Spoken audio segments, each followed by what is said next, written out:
एक श्री भेंकटेश्वर स्वामी को लीला चरित्र एक भविष्योत्तर पुराणरू नैमिषारण्य मुनिमाने सूत गोस्वामी को पचारिले हे सूत गोस्वामी आमे वरदराज स्वामी और जगन्नाथ स्वामी विषय आपणक ठारू शुणिछु वर्तमान आमको भेंकटाचल महात्म्य विषय कहतु। सूत गोस्वामी कहिले एकदा गंगा नदीकूल मुनिमाने एक महान यज्ञ करुथिबा समय नारद मुनि सेठाकु आसी मुनिमानंकु कहिले एही यज्ञर फल भगवान को अर्पण कर एपरी कही से चलीगले। तापरे मुनिमाने ब्रह्मा विष्णु और शिव एही त्रिमूर्ति मानक मध्यरे किए परमेश्वर भगवान ताहा जानिबा पाई भृगु महर्षि को पठाइले। भृगु महर्षि प्रथमे ब्रह्मांक पाखकु गले और तांकु साष्टांग प्रणाम कले किंतु ब्रह्मा तांकु कौनसी आशीर्वाद देलेनी। तेणु भृगु सेठारु कैलासकु गले। कैलासरे शिव तांकर पत्नी पार्वतींक सहित एकांतवासरे थिले। पार्वती भृगुंकर आगमन देखि संकोचरे शिवंक ठारू दूरेई जाइथिले।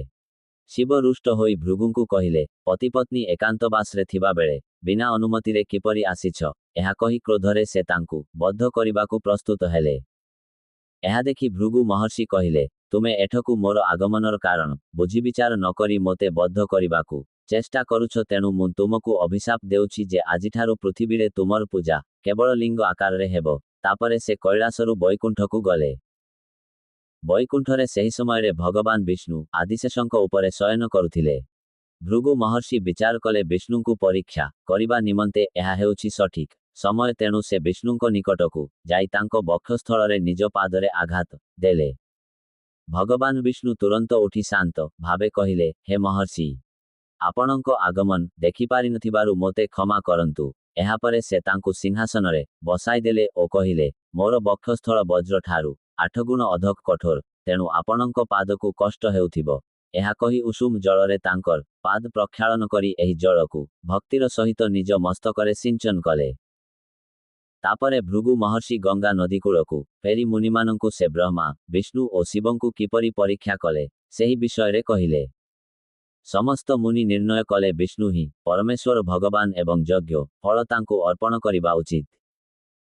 भृगु महर्षि द्वारा ब्रह्मा विष्णु और महेशंकर परीक्षा पद्मपुराण और भागवतरे उल्लेखित अछि।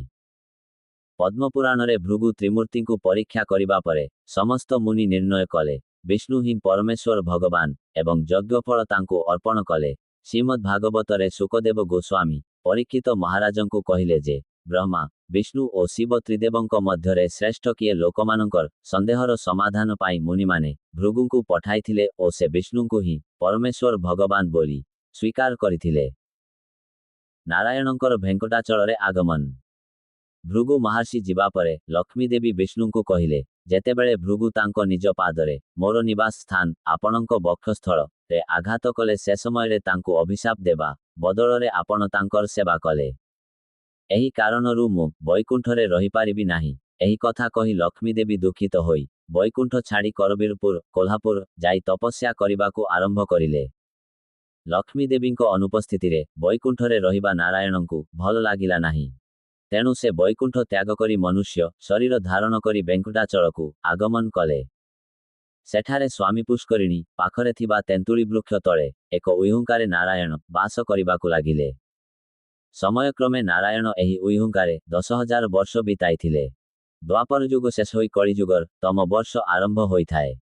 सेतेबेले ब्रह्मा और शिव लक्ष्मी देवींको निकटकु आसिले एवं ब्रह्मा कहिले नारायण आपणंको संधानरे आसी उइहुंकारे अवस्थान करुछंती। आमे गाई और बाछुरी रूप धारण करिबु आपण साधारण स्त्री रूप धारण करी आमकु चंद्रगिरी शासन करुथिबा चोल राजांकु बिक्री करिदेबे मु प्रतिदिन नारायणंकु दुग्ध प्रदान करिबी। लक्ष्मी देवी एथिरे सहमत हेले। शिव और ब्रह्मा गाई बाछुरी रूप धारण कले। लक्ष्मी देवी सेमानंकु नेई चोल राजांको पाखरे पहुंचिले।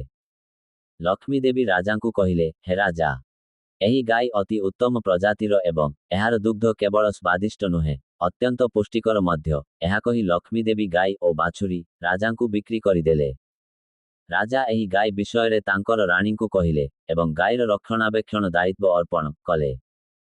राणी गोपालककु डकाई सेई गाईर अलगा दुग्ध दोहन करी आनिबा निमंते आदेश देले।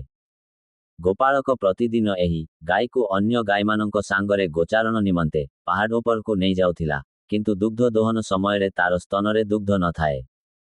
राणी गोपालक को डकाई पचारिले, तुमे काहींकि एपर्यंत से विशेष गाईर दुग्ध आनिनाह।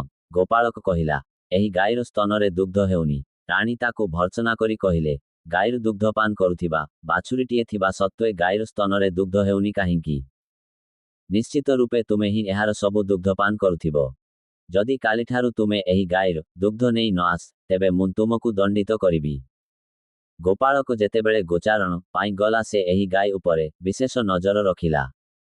दिने से देखिला एही गाई एक उइहुंका उपरे छिड़ा होई तार समस्त दुग्ध छाडुछि, जेउठारे श्रीनिवास विराजमान थिले। एहा देखि गोपालक क्रोधित होई निजर कुराढ़ीरे गाई को हत्या करिबा पाई उद्यम कला। मोते दुग्ध देउथिबा गाई को हत्या करिबा पाई गोपालक उद्यम करुथिबार देखि श्रीनिवास स्वयं ताकू रोकिबा निमंते चेष्टा कले। किंतु गोपालकर कुराढ़ी गाई उपरे न लागी श्रीनिवासंक मस्तकरे आघात कला फलरे रक्तस्राव हेला। गोपालक निज सम्मुखरे श्रीनिवास रूपरे साक्षात नारायणंकर दर्शन करी अत्यंत भयभीत होई तत्काल प्राणत्याग कला। एहापरे गाई सेठारु जाई राजांक पाखरे भूमिरे पड़ी खूब जोररे राब करिबाकू लागिला। गाईर ए प्रकार दशा देखि राजा गाईर पछरे पछरे आसी घटनास्थल पहुंचिले। सेठारे पहुंची रक्तरंजित उइहुंका और मृत गोपालक को राजा देखिले। राजा विस्मित होई पचारिले, गोपालकर मृत्युर कारण कौन? एही उइहुंका कहार रक्तरंजित? एपरी भयंकर घटना को किए करिछि? सेतेबेले श्रीनिवास नारायण रूपरे उइहुंका भितरु बाहरी सबु घटना राजांकु कहिले। राजा तुरंत विनम्रता पूर्वक श्रीनिवासंकठारे प्रार्थना कले, मोर सेवक द्वारा जेउ सबु अपराध होइछि ताकू क्षमा करंतु। एहा सुनी श्रीनिवास कहिले, सेवक द्वारा करा जाइथिबा अपराध निमंते तार स्वामी को ही दायी करा जाए। तेणु तुम द्वारा करा जाइथिबा अपराध निमंते मु तुमको अभिशाप देउछि, तुमे राक्षस हेबो। राजा श्रीनिवासंकठारे प्रार्थना कले, स्वामी मु जेउ अपराध करिनाहि सेथि निमंते मोते अभिशाप दिया जायछि। कृपा करी ए अभिशापरु मोते रक्षा करंतु। श्रीनिवास राजांकु कहिले, हे राजन, किछि समय परे आकाशराजंकर ए क्षेत्ररे जन्म हेबो एवं से तांकर कन्या पद्मावतींकर विवाह मो सहित करिवे। सेही विवाह उत्सव अवसर मोते जेउ स्वर्ण मुकुट उपहार प्रदान कराजिबो, तहा मु प्रत्येक शुक्रवार संध्या समय धारण करिबी एवं जेतेबेले मु सेथिरे आनंदित होइजिबी सेही समय तुमर अभिशाप समाप्त होइजिबो। एहीपरि श्रीनिवास निज अवतार भविष्यतरे हेबाकु थिबा लीला वर्णना कले। राजा श्रीनिवासंकु प्रणाम करी सेठारु प्रस्थान कले। श्रीनिवास तांकर क्षतर उपशम पाई बृहस्पतिंकु स्मरण करिबा मात्रे तुरंत बृहस्पति सेठारे उपस्थित हेले।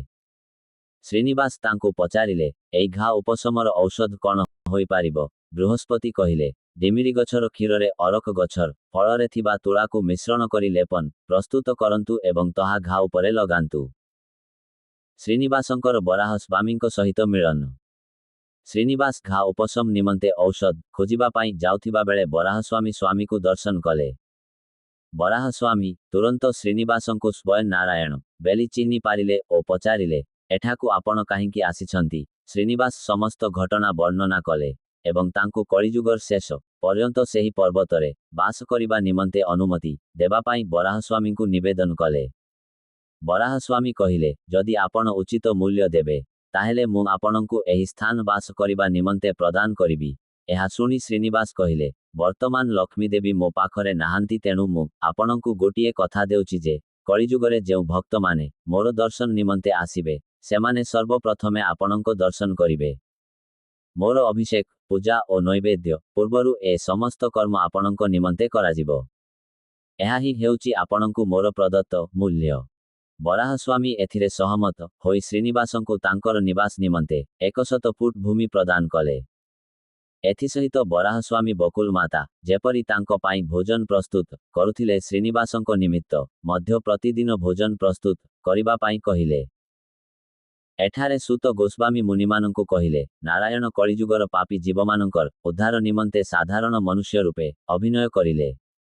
जदिओ श्रीनिवास और बराह स्वामी उभय एक ही अटंती, तथापि सेमाने भक्तिहीन लोकमानंकु मोहित करिबा एवं निजर लीला कथा श्रवणकारी भक्तमानंकु आनंदित करिबा पाई एपरि करिथिले। बकुल मातांकर पूर्वजन्म। द्वापर जुगरे श्रीकृष्ण राक्षसमानंकर संहार करी तथा गोपबालकमानंक सहित ଏକ ସାଧାରଣ ବାଳକ ସଦୃଶ କ୍ରୀଡ଼ା କରି ଯଶୋଦା ମାତାଙ୍କୁ ଆନନ୍ଦିତ କରୁଥିଲେ। ସମୟାତିକ୍ରମେ ଶ୍ରୀକୃଷ୍ଣ ବୃନ୍ଦାବନ ଛାଡ଼ି ମଥୁରା ଗମନ କଲେ। ମଥୁରାରୁ ଦ୍ୱାରିକା ଗମନ କରି ସେ ବହୁ ରାଣୀମାନଙ୍କୁ ବିବାହ କଲେ। ଏକଦା ଯଶୋଦା ମାତା ଦୁଃଖିତ ହୋଇ କୃଷ୍ଣଙ୍କୁ କହିଲେ, ହେ କୃଷ୍ଣ, ମୁଁ ତୋର ବାଲ୍ୟଲୀଳା ଦେଖି ଆନନ୍ଦିତ ତ ହୋଇଛି, କିନ୍ତୁ ତୋର ବିବାହ ଗୁଡ଼ିକରୁ ଗୋଟିଏ ସୁଦ୍ଧା ଦେଖିପାରିଲି ନାହିଁ। ଶ୍ରୀକୃଷ୍ଣ ମାତା ଯଶୋଦାଙ୍କୁ କଥା ଦେଲେ, ମା, ଆପଣ ଏ ଶରୀର ଛାଡ଼ିବା ପରେ ବକୁଳା ମାତା ରୂପେ ଜନ୍ମ ହୋଇ ବେଙ୍କଟାଚଳ ପର୍ବତରେ ସ୍ଥିତ ବରାହସ୍ୱାମୀଙ୍କ ସେବା କରିବେ। ମୁଁ ବୈକୁଣ୍ଠରୁ ଶ୍ରୀନିବାସ ରୂପରେ ସେଠାକୁ ଆସିବି। ସେତେବେଳେ ଆପଣ ହିଁ ମୋର ବିବାହ କରାଇବେ। ଏହିପରି ଯଶୋଦା ମାତା ବକୁଳା ମାତା ରୂପେ ଜନ୍ମ ହୋଇ ବରାହସ୍ୱାମୀଙ୍କ ସେବାରେ ତତ୍ପର ରହିଲେ। ଶ୍ରୀନିବାସଙ୍କର ପଦ୍ମାବତୀଙ୍କ ସହିତ ମିଳନ। ବେଙ୍କଟାଚଳରେ ବକୁଳ ମାତାଙ୍କର ସେବା ସ୍ୱୀକାର କରି ଶ୍ରୀନିବାସ ଅତି ଆନନ୍ଦରେ ସମୟ ଅତିବାହିତ କରୁଥିଲେ। ଦିନ ସେ ଶିକାର କରିବା ପାଇଁ ନିଶ୍ଚୟ କଲେ। ଯେତେବେଳେ ସେ ଏହା ଚିନ୍ତା କରିଛନ୍ତି, ତୁରନ୍ତ ବାୟୁଦେବତା ଏକ ଘୋଡ଼ା ରୂପେ ପ୍ରକଟ ହୋଇ ଶ୍ରୀନିବାସଙ୍କ ନିକଟକୁ ଆସିଲେ। ଶ୍ରୀନିବାସ ବସ୍ତ୍ର ଆଭୂଷଣରେ ସୁସଜ୍ଜିତ ହୋଇ ଧନୁଷ ବାଣ ଧାରଣ କରି ଶିକାରରେ ବାହାରିଲେ। ସେ ଅନେକ ପଶୁ ସିଂହ, ବାଘ, ଶିଆଳ, ହାତୀ, ଜଙ୍ଗଲୀ ବରାହ ଆଦି ଶିକାର କଲେ। ପରେ ସେ ଏକ ହାତୀ ପଛରେ ଶିକାର ପାଇଁ ଉଦ୍ୟମ କଲେ। ସେ ହାତୀ ଶ୍ରୀନିବାସଙ୍କ ନିକଟକୁ ଆସି ସାଷ୍ଟାଙ୍ଗ ପ୍ରଣାମ କରି ଜୀବନ ରକ୍ଷା ନିମନ୍ତେ ପ୍ରାର୍ଥନା କରିବାକୁ ଲାଗିଲା। ଶ୍ରୀନିବାସ ଦୟାକରି ତାକୁ ଛାଡ଼ିଦେଲେ। ଅତି ନିକଟରେ ଥିବା ଏକ ପୁଷ୍ପ ବାଟିକାରେ ପଦ୍ମାବତୀ ଦେବୀ ତାଙ୍କର ସଖୀମାନଙ୍କ ସଙ୍ଗରେ ପୁଷ୍ପ ଚୟନ କରୁଥିଲେ। ଶ୍ରୀନିବାସ ତାଙ୍କୁ ଦେଖିଲେ ଓ ତାଙ୍କ ନିକଟକୁ ଗଲେ। ସେମାନଙ୍କ ପାଖରେ ପହଞ୍ଚିବା ମାତ୍ରେ ସଖୀମାନେ ତାଙ୍କୁ ପଚାରିଲେ, ତୁମେ କିଏ? ଏଠାକୁ କାହିଁକି ଆସିଛ? ଶ୍ରୀନିବାସ କହିଲେ, ମୋତେ କୃଷ୍ଣ କହି ଡକାଯାଏ। ମୋର ଭାଇ ବଳରାମ, ଭଉଣୀ ସୁଭଦ୍ରା, ପିତା ବସୁଦେବ ଓ ମାତା ଦେବକୀ। ମୁଁ ଶ୍ୟାମଳ ବର୍ଣ୍ଣ ଓ କୃଷ୍ଣ ପକ୍ଷରେ ଜନ୍ମ ହୋଇଥିବାରୁ ମୋର ନାମ କୃଷ୍ଣ ହୋଇଛି। ଏହାପରେ ଶ୍ରୀନିବାସ ପଦ୍ମାବତୀ ଦେବୀଙ୍କୁ ପଚାରିଲେ, ଆପଣଙ୍କ ନାମ ଓ ବଂଶ କ'ଣ? ପଦ୍ମାବତୀ ଦେବୀ କହିଲେ, ମୋର ନାମ ପଦ୍ମାବତୀ ଦେବୀ, ପିତା ଆକାଶରାଜ, ଆମର ଚନ୍ଦ୍ରବଂଶ, ଅତ୍ରିମୁନିଙ୍କ ଗୋତ୍ର। ହେ ବନରାଜ, ଆପଣ ଏଠାରୁ ଯାଇପାରନ୍ତି। ଶ୍ରୀନିବାସ କହିଲେ, ହେ ରାଜକୁମାରୀ, ଏତେ କ୍ରୋଧ କାହିଁକି? ପଥିକଙ୍କର ତୃଷ୍ଣା ମେଣ୍ଟାଇବା ଓ ଅନ୍ନଦାନ କରିବା ଦ୍ୱାରା ସ୍ୱର୍ଗ ପ୍ରାପ୍ତ ହୋଇଥାଏ। ଯଦିଓ ଭୋଜନ ନ ଦିଅନ୍ତି ତଥାପି ତାଙ୍କ ସାଙ୍ଗରେ ନମ୍ରତାର ସହିତ କଥା ହେବା ଦ୍ୱାରା ପୁଣ୍ୟ ପ୍ରାପ୍ତି ହୁଏ। ମୁଁ ବର୍ତ୍ତମାନ ତୁମ ପ୍ରତି ପ୍ରେମାସକ୍ତ ହୋଇ ପଡ଼ିଛି। ମୋର ଇଚ୍ଛା ପୂରଣ କରି ତୁମେ ସ୍ୱର୍ଗକୁ ଯିବ। ଏହା ଶୁଣି ପଦ୍ମାବତୀ ଦେବୀ ଶ୍ରୀନିବାସଙ୍କୁ ଭର୍ତ୍ସନା କରି କହିଲେ, ରେ ଦୁଷ୍ଟ, ତୁମ ଜୀବନର ଭୟ ନାହିଁ କି? ମୋ ପିତାଶ୍ରୀ ଆସିବା ପୂର୍ବରୁ ଏଠାରୁ ପଳାଇ ଯାଅ, ନହେଲେ ତୁମର ମୃତ୍ୟୁ ସୁନିଶ୍ଚିତ। ଶ୍ରୀନିବାସ କହିଲେ, ହେ ରାଜକୁମାରୀ, ରାଜା ମୋତେ ଅଧର୍ମପୂର୍ବକ କାହିଁକି ଦଣ୍ଡ ଦେବେ? ତୁମେ ଅବିବାହିତ ଓ ମୁଁ ତୁମର ଯୋଗ୍ୟ ବର ଅଟେ। ମୁଁ ତୁମକୁ ବିବାହ କରିବା ନିମନ୍ତେ ପ୍ରସ୍ତାବ ରଖୁଛି। ଏଥିରେ ମୋର କୌଣସି ଦୋଷ ନାହିଁ। ପଦ୍ମାବତୀ କ୍ରୋଧିତ ହୋଇ କହିଲେ, ରେ ମୂର୍ଖ, ମୋର ପିତା ଆକାଶରାଜ ନିଶ୍ଚିତ ତୁମକୁ ଦଣ୍ଡିତ କରିବେ। ଶ୍ରୀନିବାସ ଶାନ୍ତ ସ୍ୱରରେ କହିଲେ, ଯିଏ ଜନ୍ମ ହୋଇଛି ତାର ମୃତ୍ୟୁ ନିଶ୍ଚିତ ଅଟେ।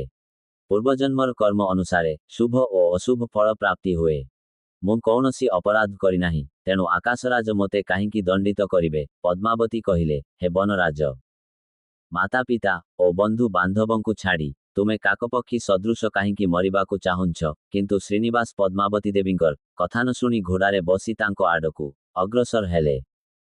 ଏହି ଘଟଣାରେ ହଠାତ୍ ଭୟଭୀତ ହୋଇ ପଦ୍ମାବତୀ ଦେବୀ ଓ ତାଙ୍କର ସଖୀମାନେ ଶ୍ରୀନିବାସଙ୍କ ଉପରେ ପଥର ପକାଇବାକୁ ଲାଗିଲେ। ଏହି ପଥରମାଡ଼ରେ ଶ୍ରୀନିବାସଙ୍କ ଘୋଡ଼ା ମୃତ୍ୟୁବରଣ କଲା ଏବଂ ଶ୍ରୀନିବାସଙ୍କୁ ମଧ୍ୟ ଗଭୀର ଆଘାତ ଲାଗିଲା। ତେଣୁ ଲୋକେ ତାଙ୍କୁ ଏକ ସାଧାରଣ ମନୁଷ୍ୟ ଭାବନା କରୁଥାନ୍ତୁ, ସେଥିପାଇଁ ଶ୍ରୀନିବାସ ସେଠାରୁ ବେଙ୍କଟାଚଳକୁ ଫେରିଆସିଲେ ଓ ବିଶ୍ରାମ କରିବାକୁ ଲାଗିଲେ। ଏହାପରେ ମୁନିଗଣ ସୁତ ଗୋସ୍ୱାମୀଙ୍କୁ ପଚାରିଲେ, ସେ ପଦ୍ମାବତୀ ଦେବୀ କିଏ? ତାଙ୍କର ଜନ୍ମ ବିଷୟରେ କୁହନ୍ତୁ। ସୁତ ଗୋସ୍ୱାମୀ ପଦ୍ମାବତୀ ଦେବୀଙ୍କର ଜନ୍ମ ବିଷୟରେ ବିସ୍ତୃତ ବର୍ଣ୍ଣନା ଆରମ୍ଭ କଲେ। ପଦ୍ମାବତୀ ଦେବୀଙ୍କର ଜନ୍ମ। ମହାଭାରତ ଯୁଦ୍ଧର 1 ବର୍ଷ ପରେ ସୁଧର୍ମ ନାମକ ରାଜା ସମଗ୍ର ପୃଥିବୀର ଶାସନ କରୁଥିଲେ। ସୁଧର୍ମଙ୍କର ଆକାଶରାଜ ଓ ତୋଣ୍ଡମାନ ନାମକ 2ଟି ପୁତ୍ର ହେଲେ। 2 ପୁତ୍ର ନାରାୟଣଙ୍କର ଭକ୍ତ ଥିଲେ। ଆକାଶରାଜଙ୍କର ବିବାହ ଧରଣୀ ଦେବୀ ନାମକ ରାଜକନ୍ୟା ସହିତ ହେଲା। ବହୁ ବର୍ଷ ପର୍ଯ୍ୟନ୍ତ କୌଣସି ସନ୍ତାନ ନହେବାରୁ ଆକାଶରାଜ ପୁତ୍ରକାମେଷ୍ଟି ଯଜ୍ଞ କରିବା ପାଇଁ ନିଶ୍ଚୟ କଲେ। ଯଜ୍ଞ ନିମନ୍ତେ ଭୂମିରେ ହଳ କରିବା ସମୟରେ ତାଙ୍କୁ ଏକ କନ୍ୟା ପ୍ରାପ୍ତ ହେଲା ଏବଂ ଆକାଶବାଣୀ ହେବାକୁ ଲାଗିଲା, ହେ ରାଜନ, ଏହି ବାଳିକାକୁ ନିଜର ପୁତ୍ରୀ ରୂପେ ସ୍ୱୀକାର କର। ଏହି ପୁତ୍ରୀ ଯୋଗୁଁ ଆପଣଙ୍କର କୀର୍ତ୍ତି ସମଗ୍ର ପୃଥିବୀରେ ବ୍ୟାପିବ। ରାଜା ଅତ୍ୟନ୍ତ ପ୍ରସନ୍ନ ହୋଇ ପଦ୍ମରେ ଜନ୍ମ ହୋଇଥିବା ବାଳିକାର ନାମ ପଦ୍ମାବତୀ ରଖିଲେ ଏବଂ ନିଜର କନ୍ୟା ସଦୃଶ ଲାଳନ ପାଳନ କରିଲେ। ସେଇ ବାଳିକାର କୃପାରୁ ଆକାଶରାଜଙ୍କୁ ଏକ ପୁତ୍ର ସନ୍ତାନ ପ୍ରାପ୍ତ ହେଲା, ଯାହାର ନାମ ବାସୁଦେବ ରଖିଲେ। ପଦ୍ମାବତୀ ଦେବୀଙ୍କର ପୂର୍ବଜନ୍ମ। ବକୁଳା ମାତା ସ୍ୱାଦିଷ୍ଟ ଭୋଜନ ପ୍ରସ୍ତୁତ କରି ଶ୍ରୀନିବାସଙ୍କ ନିକଟକୁ ଆସି କହିଲେ, ଗୋବିନ୍ଦା, ତୁମେ ଦିନରେ କାହିଁକି ଶୋଇଛ? ଉଠ। ତୁମେ ଦୁଃଖିତ କାହିଁକି? ତୁମ ଦୁଃଖର କାରଣ କ'ଣ? ବନରେ ଭୂତପ୍ରେତ ଦେଖି ଭୟ ପାଇଛ କି? କୌଣସି ବନ୍ୟଜନ୍ତୁଙ୍କୁ ଭୟ କରୁଛ କି? ତୁମ ଶରୀରରେ ଏତେ ଗୁଡ଼ାଏ ଘା ହେବାର କାରଣ କ'ଣ? ବନରେ କୌଣସି କନ୍ୟାକୁ ଦେଖିଲ କି? ଯଦି ଦେଖିଛ ତାହେଲେ ସେ ଭାଗ୍ୟବତୀ କନ୍ୟା କିଏ? ଯିଏକି ତୁମର ମନକୁ ହରଣ କରିନେଇଛି ତା ବିଷୟରେ ମୋତେ କୁହ। ସେତେବେଳେ ଶ୍ରୀନିବାସ ଲକ୍ଷ୍ମୀ ଦେବୀଙ୍କ ସଦୃଶ ପଦ୍ମାବତୀ ଦେବୀଙ୍କ ବିଷୟରେ ଏହିପରି ଭାବେ କହିଲେ, ତ୍ରେତାଯୁଗରେ ମୁଁ ଶ୍ରୀରାମ ଅବତାର ନେଇଥାଏ। ମୋ ପିତାଙ୍କ ଆଦେଶରେ ମୁଁ ସୀତା ଓ ଲକ୍ଷ୍ମଣ ସହିତ 14 ବର୍ଷ ବନବାସରେ ରହିଲି। ମୋର ଓ ଲକ୍ଷ୍ମଣର ଅନୁପସ୍ଥିତିରେ ରାବଣ ସୀତାଦେବୀଙ୍କୁ ଅପହରଣ କରିନେଲା। ଯେତେବେଳେ ରାବଣ ସୀତାଦେବୀଙ୍କୁ ଅପହରଣ କରି ନେଇଯାଉଥିଲା, ଅଗ୍ନିଦେବ ତାଙ୍କ ବାହନ ମେଣ୍ଢା ଉପରେ ବସି ସେଠାରେ ପ୍ରକଟ ହେଲେ ଏବଂ ରାବଣକୁ କହିଲେ, ହେ ରାବଣ, ତୁମେ ଯାହାକୁ ନେଇ ଯାଉଛ ସେ ସୀତାଦେବୀ ନୁହନ୍ତି, ସେ ଏକ ବ୍ରାହ୍ମଣ ସ୍ତ୍ରୀ। ରାମ ତୁମ ଭୟରେ ସୀତାଦେବୀଙ୍କୁ ମୋ ପାଖରେ ଲୁଚାଇ ରଖିଛନ୍ତି। ସୀତାଦେବୀଙ୍କୁ ମୋ ପାଖରୁ ନେଇଯାଅ ଏବଂ ବ୍ରାହ୍ମଣ ସ୍ତ୍ରୀକୁ ଛାଡ଼ି ଦିଅ। ରାବଣ ଅଗ୍ନିଦେବଙ୍କ କଥା ବିଶ୍ୱାସ କରି ସୀତାଦେବୀଙ୍କୁ ଛାଡ଼ି ଅଗ୍ନିଦେବଙ୍କ ପାଖରେ ଥିବା ବେଦବତୀଙ୍କୁ ନେଇଗଲା। ରାବଣବଦ୍ଧ ପରେ ଯେତେବେଳେ ବେଦବତୀ ଅଗ୍ନିରେ ପ୍ରବେଶ କରୁଥିଲେ ସେହି ସମୟରେ ବାସ୍ତବ ସୀତାଦେବୀ ପ୍ରକଟ ହେଲେ। ସେ ମୋତେ ବିଗତ ଘଟଣାଗୁଡ଼ିକ ବିଷୟରେ କହିଲେ ଓ ବେଦବତୀଙ୍କୁ ବିବାହ କରିବା ପାଇଁ ଅନୁରୋଧ କଲେ। ଏହା ଶୁଣି ମୁଁ କହିଲି, ମୁଁ ରାମ ଅବତାରରେ କେବଳ ଜଣେ ପତ୍ନୀଙ୍କ ସହ ବିବାହର ପ୍ରତିଜ୍ଞା କରିଛି, ତେଣୁ ବର୍ତ୍ତମାନ ମୁଁ ତାଙ୍କୁ ବିବାହ କରିପାରିବି ନାହିଁ। କଳିଯୁଗରେ ବେଦବତୀ ଯେତେବେଳେ ଆକାଶରାଜଙ୍କର ଘରେ ଜନ୍ମ ହେବେ, ମୁଁ ତାଙ୍କୁ ବିବାହ କରିବି। ସେପର୍ଯ୍ୟନ୍ତ ବେଦବତୀ ବ୍ରହ୍ମଲୋକରେ ବ୍ରହ୍ମଦେବଙ୍କ ପୂଜା ସ୍ୱୀକାର କରୁଥିବେ। ଏହାପରେ ବେଦବତୀ ବ୍ରହ୍ମଲୋକକୁ ଯାତ୍ରା କଲେ। ସେଇ ବେଦବତୀ ବର୍ତ୍ତମାନ ଆକାଶରାଜଙ୍କର ପୁତ୍ରକାମେଷ୍ଟି ଯଜ୍ଞରେ ଯଜ୍ଞଭୂମିକୁ ହଳ କରିବା ସମୟରେ ଏକ ପଦ୍ମରୁ ପ୍ରାପ୍ତ ହୋଇଛନ୍ତି। ପଦ୍ମରୁ ପ୍ରାପ୍ତ ହୋଇଥିବାରୁ ଆକାଶରାଜ ସେ କନ୍ୟାର ନାମ ପଦ୍ମାବତୀ ଦେବୀ ରଖିଛନ୍ତି। ବରାହ ପୁରାଣରେ ବେଦବତୀଙ୍କ ବିଷୟରେ ଏପରି ବର୍ଣ୍ଣନା ରହିଛି। ବେଦବତୀ ନାରାୟଣଙ୍କୁ ବିବାହ କରିବା ପାଇଁ ତପସ୍ୟାରତ ଥିଲେ। ସେ ସମୟରେ ଲଙ୍କାର ରାଜା ରାବଣ, ଯିଏ ସମସ୍ତ ଲୋକପାଳ, ଦିଗପାଳ ଓ ପୃଥିବୀ ଉପରେ ଶାସନ କରୁଥିବା ସମସ୍ତ ରାଜାଙ୍କୁ ଜୟ କରି ଘୁରୁଥିଲା, ବେଦବତୀଙ୍କୁ ତପସ୍ୟା କରୁଥିବାର ଦେଖିଲା। ରାବଣ ବେଦବତୀଙ୍କ ନିକଟକୁ ଆସି କହିଲା, ହେ କଲ୍ୟାଣୀ, ତୁମର ତପସ୍ୟା ଓ ସୌନ୍ଦର୍ଯ୍ୟ ମଧ୍ୟରେ କୌଣସି ପ୍ରକାର ମେଳକ ହେଉନାହିଁ। ମୁଁ 14 ଲୋକକୁ ଜୟ କରିଛି। ଇନ୍ଦ୍ର ଆଦି ଦେବତାମାନେ ମୋର ଦାସ, ତ୍ରିମୂର୍ତ୍ତିମାନେ ମଧ୍ୟ ମୋତେ ଦେଖି ଭୟ ପାଆନ୍ତି। ଏବେ 3 ଲୋକ ମୋର ଅଧୀନ ହୋଇଛି।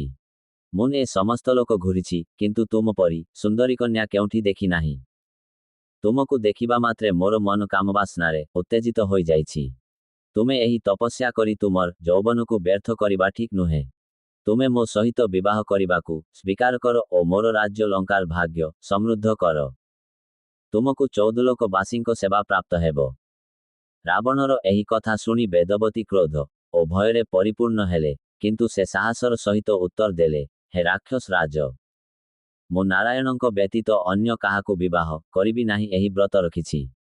ସେଥିନିମନ୍ତେ ମୁଁ ନାରାୟଣଙ୍କ ପାଇଁ ତପସ୍ୟା କରୁଛି। ଯଦି ନାରାୟଣ ମୋତେ ବିବାହ କରିବେ ନାହିଁ, ତେବେ ମୁଁ ପ୍ରାଣ ବିସର୍ଜନ କରିବି, କିନ୍ତୁ ଅନ୍ୟ କାହାକୁ ବିବାହ କରିବି ନାହିଁ। ତେଣୁ ତୁମେ ତୁମ ମାର୍ଗରେ ଚାଲିଯାଅ। ରାବଣ ଅଟ୍ଟହାସ କରି କହିଲା, ମୂର୍ଖ ସ୍ତ୍ରୀ, ନାରାୟଣ ମୋର ନାମ ଶୁଣି ଭୟ ପାଆନ୍ତି। ମୁଁ ସ୍ୱୟଂ ତୁମକୁ ପ୍ରସ୍ତାବ ଦେଉଛି ଅଥଚ ତୁମେ ମନା କରୁଛ। ତେବେ ମୁଁ ତୁମ ସହିତ ବଳପୂର୍ବକ ବିବାହ କରିବି ଏବଂ ଦେଖିବି କିଏ ମୋତେ ବାଧା ଦେଉଛି। ଏହା କହି ରାବଣ ବେଦବତୀଙ୍କ ନିକଟକୁ ଯାଇ ତାଙ୍କର କେଶ ଧରିଲା। ବେଦବତୀ ତାଙ୍କର ତପୋବଳରେ ନିଜ ହାତକୁ ଖଡ୍ଗରେ ପରିଣତ କରି ରାବଣ ଧରିଥିବା କେଶକୁ କାଟିଦେଲେ ଏବଂ ରାବଣକୁ କହିଲେ, ହେ ପାପାତ୍ମା, ଯେଉଁ ସ୍ତ୍ରୀ ତୁମ ସହିତ ବିବାହ କରିବାକୁ ଇଚ୍ଛା କରୁନାହିଁ, ତାକୁ ବଳପୂର୍ବକ କାହିଁକି ନେବାକୁ ଚାହୁଁଛ? ମୋ ଯୋଗୁଁ ତୁମେ ଓ ତୁମ ବଂଶର ବିନାଶ ହେବ। ଏହା କହି ବେଦବତୀ ଅଗ୍ନିରେ ପ୍ରବେଶ କରିଲେ। ସେଇ ବେଦବତୀଙ୍କୁ ଅଗ୍ନିଦେବ ରାବଣକୁ ଦେଇଥିଲେ। ବକୁଳମାତାଙ୍କ ପଦ୍ମାବତୀ ଦେବୀଙ୍କର ସଖୀମାନଙ୍କ ସହିତ ମିଳନ। ଶ୍ରୀନିବାସ ବକୁଳମାତାଙ୍କୁ କହିଲେ, ମୁଁ ସେଇ ପଦ୍ମାବତୀଙ୍କୁ ବିବାହ କରିବାକୁ ଚାହୁଁଛି।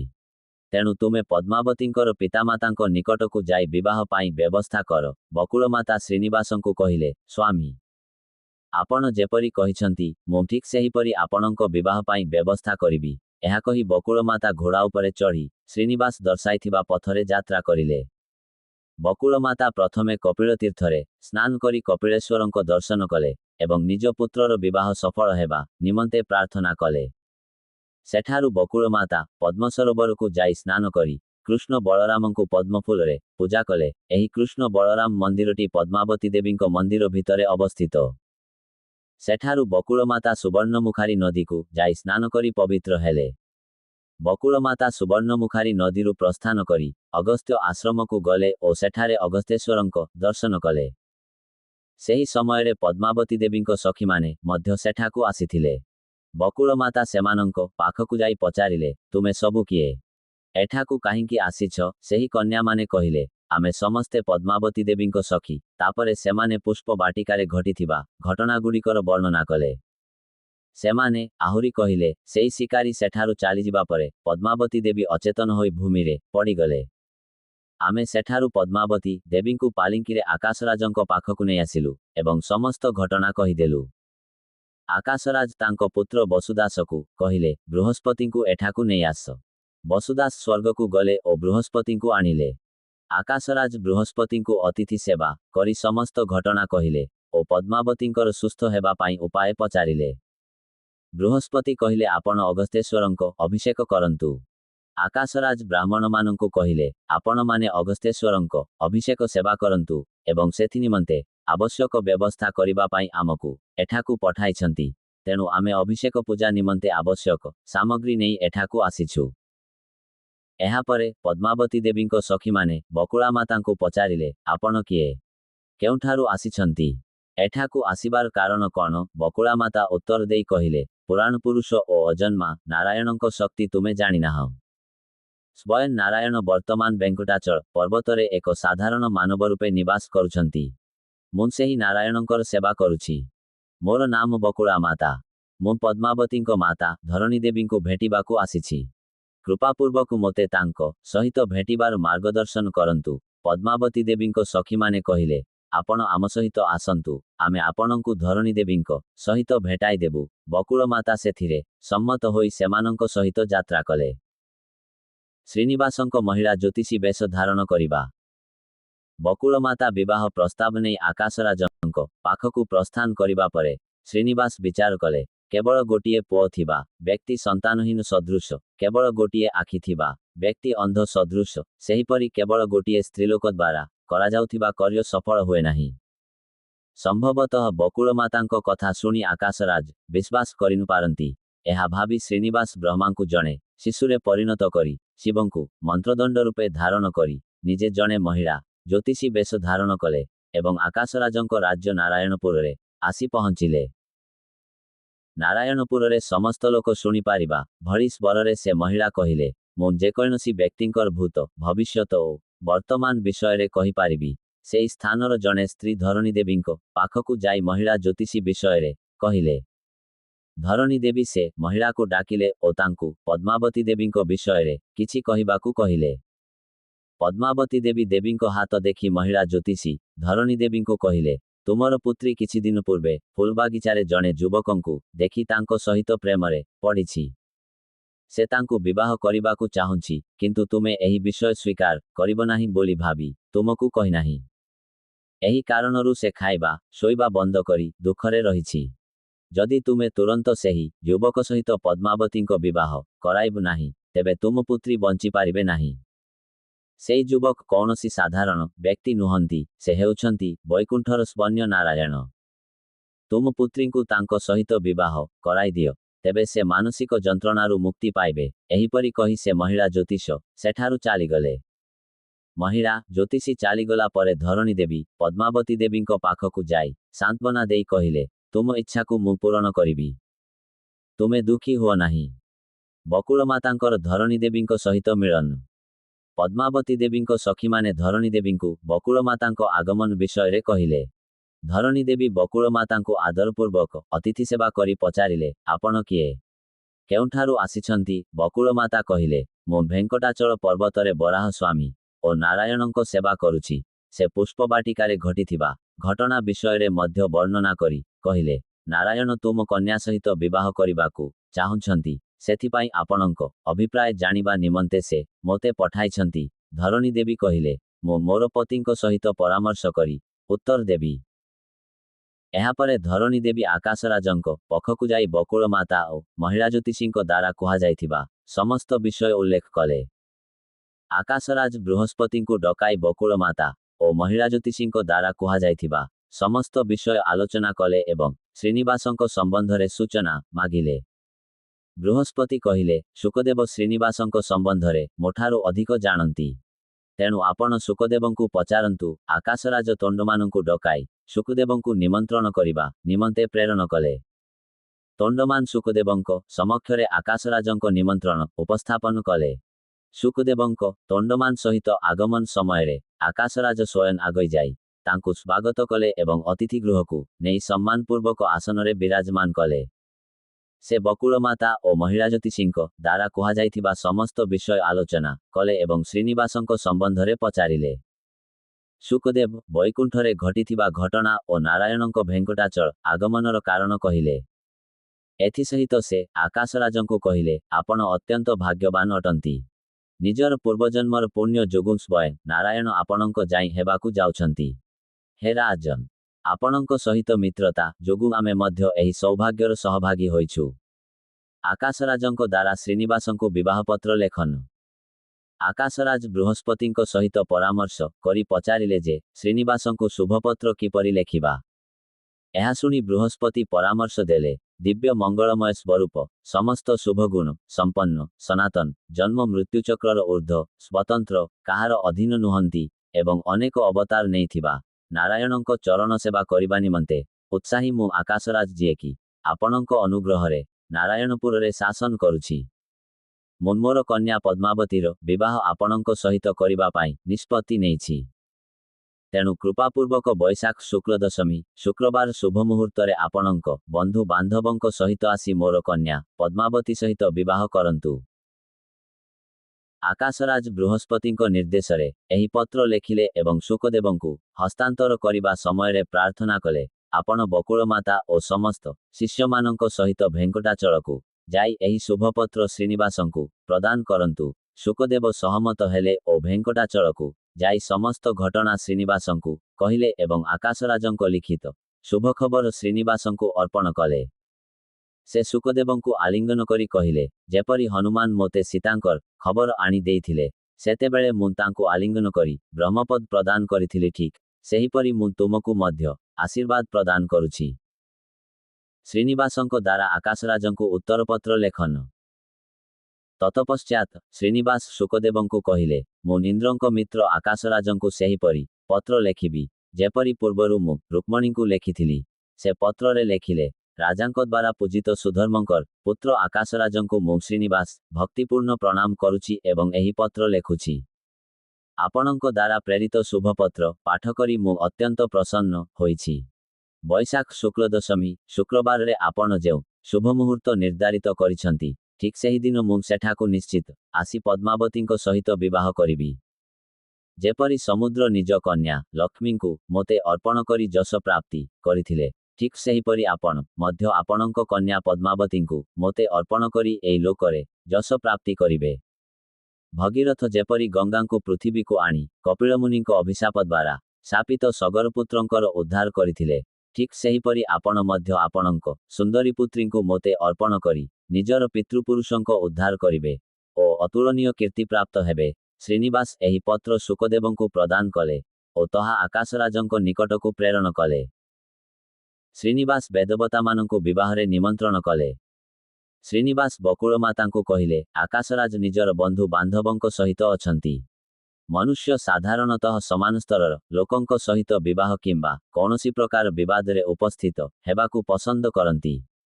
ବନ୍ଧୁବାନ୍ଧବଙ୍କଠାରୁ ଦୂର ମୁଁ ଏଠାରେ ଏକୁଟିଆ ଅଛି। ତେଣୁ ଆମେ ମଧ୍ୟ ବିବାହରେ ନିଜର ବନ୍ଧୁବାନ୍ଧବଙ୍କ ସହିତ ଯିବା ଉଚିତ।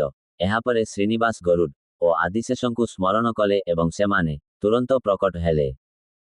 ଶ୍ରୀନିବାସ ଗରୁଡ଼ଙ୍କୁ କହିଲେ, ତୁମେ ତୁରନ୍ତ ବ୍ରହ୍ମାଜୀଙ୍କ ପାଖକୁ ଯାଅ ଏବଂ ତାଙ୍କୁ ମୋର ବିବାହର ଶୁଭପତ୍ର ଦେଇ ନିଜର ବନ୍ଧୁବାନ୍ଧବଙ୍କ ସହିତ ବିବାହରେ ଅଂଶଗ୍ରହଣ କରିବା ନିମନ୍ତେ କହିବ। ଆଦିଶେଷଙ୍କୁ ସେ କହିଲେ, ତୁମେ କୈଳାସ ଯାଅ, ଶିବଙ୍କୁ ମୋର ବିବାହର ଶୁଭପତ୍ର ଦେଇ ନିଜର ବନ୍ଧୁବାନ୍ଧବଙ୍କ ସହିତ ବିବାହରେ ଅଂଶଗ୍ରହଣ କରିବା ନିମନ୍ତେ ନିମନ୍ତ୍ରଣ କର। ଗରୁଡ଼ ଓ ଆଦିଶେଷ ତାଙ୍କର ଆଦେଶ ପାଳନ କରି ନିମନ୍ତ୍ରଣ ପହଞ୍ଚାଇଲେ। ବ୍ରହ୍ମା ତାଙ୍କ ବ୍ରହ୍ମଲୋକରେ ଘୋଷଣା କଲେ ଯେ ନାରାୟଣଙ୍କ ବିବାହ ଉତ୍ସବରେ ସମସ୍ତେ ଉପସ୍ଥିତ ହେବା ଉଚିତ। ସେ ଇନ୍ଦ୍ର, କୁବେର, ବରୁଣ, ଯମରାଜାଙ୍କ ସଦୃଶ ସମସ୍ତ ଦିଗପାଳମାନଙ୍କୁ ଡକାଇ ନିଜର ବନ୍ଧୁବାନ୍ଧବଙ୍କ ସହିତ ବିବାହରେ ଅଂଶଗ୍ରହଣ କରିବା ନିମନ୍ତେ ଆଦେଶ ଦେଲେ। ବ୍ରହ୍ମା ତାଙ୍କର ପତ୍ନୀ ସରସ୍ୱତୀ, ସାବିତ୍ରୀ ଓ ଗାୟତ୍ରୀ ତଥା ଦିଗପାଳଙ୍କ ସହିତ ଶେଷାଚଳରେ ପହଞ୍ଚିଲେ ଓ ଶ୍ରୀନିବାସଙ୍କ ଚରଣରେ ପ୍ରଣାମ କଲେ। ବ୍ରହ୍ମାଙ୍କ ଇଚ୍ଛାରେ ବିଶ୍ୱକର୍ମା ସମସ୍ତ ଅତିଥିଙ୍କ ନିମନ୍ତେ ଆବାସର ବ୍ୟବସ୍ଥା କଲେ। ଏହାପରେ ଶ୍ରୀନିବାସ ବିଶ୍ୱକର୍ମାଙ୍କୁ ନାରାୟଣପୁରକୁ ଯାଇ ସେଠାରେ ବିବାହ ମଣ୍ଡପ ନିର୍ମାଣ କରିବା ନିମନ୍ତେ ଆଦେଶ କଲେ। ଶ୍ରୀନିବାସଙ୍କ ବିବାହରେ ଲକ୍ଷ୍ମୀଙ୍କ ଆଗମନ। ଶ୍ରୀନିବାସ ମନରେ ବିଚାର କଲେ ତାଙ୍କର ବିବାହ ଲକ୍ଷ୍ମୀ ଦେବୀଙ୍କୁ ମଧ୍ୟ ଦେଖିବା ଉଚିତ। ସେ ସୂର୍ଯ୍ୟଦେବଙ୍କୁ ଡକାଇ କହିଲେ, କରବୀରପୁର, କୋଲ୍ହାପୁରରେ ମୋ ପାଇଁ ତପସ୍ୟାରତ ଲକ୍ଷ୍ମୀ ଦେବୀଙ୍କ ପାଖକୁ ଯାଇ ତାଙ୍କୁ କହିବ ଯେ ଶେଷାଚଳ ପର୍ବତରେ କ୍ଷୁଧାରେ ଦୁର୍ବଳ ହୋଇ ମୁଁ ଭୂମିରେ ପଡ଼ିଯାଇଛି। ସେ ଏହା ଶୁଣିବା ମାତ୍ରେ ହିଁ ଏଠାକୁ ଚାଲି ଆସିବେ। ସୂର୍ଯ୍ୟଦେବ ଉତ୍ତର ଦେଲେ, ସ୍ୱାମୀ, ଲକ୍ଷ୍ମୀ ଦେବୀ ସମସ୍ତଙ୍କର ମନ କଥା ଜାଣନ୍ତି। ଯଦି ମୁଁ ତାଙ୍କୁ କହିବି ଯେ ଆପଣ କ୍ଷୁଧାରେ ଦୁର୍ବଳ ହୋଇ ଭୂମିରେ ପଡ଼ିଯାଇଛନ୍ତି, ତେବେ ସେ ମୋ କଥାରେ କିପରି ବିଶ୍ୱାସ କରିବେ? ଶ୍ରୀନିବାସ ଉତ୍ତର ଦେଲେ, ମୋର ମାୟାର ପ୍ରଭାବରେ ସେ ତୁମ କଥାରେ ବିଶ୍ୱାସ କରି ଏଠାକୁ ଆସିବେ। ସୂର୍ଯ୍ୟଦେବ କହିଲେ, ସ୍ୱାମୀ, ଆପଣ ଯେପରି କହିଛନ୍ତି ମୁଁ ଠିକ୍ ସେହିପରି କରିବି। ସୂର୍ଯ୍ୟଦେବ ଲକ୍ଷ୍ମୀ ଦେବୀଙ୍କ ନିକଟକୁ ଯାଇ କହିଲେ, ନାରାୟଣ କ୍ଷୁଧାରେ ଦୁର୍ବଳ ହୋଇ ଭୂମିରେ ପଡ଼ିଯାଇଛନ୍ତି। ଏହା ଶୁଣି ଲକ୍ଷ୍ମୀ ଦେବୀ ତାଙ୍କ କଥାରେ ବିଶ୍ୱାସ କରି ତୁରନ୍ତ ଭେଙ୍କଟାଚଳରେ ପହଞ୍ଚିଲେ।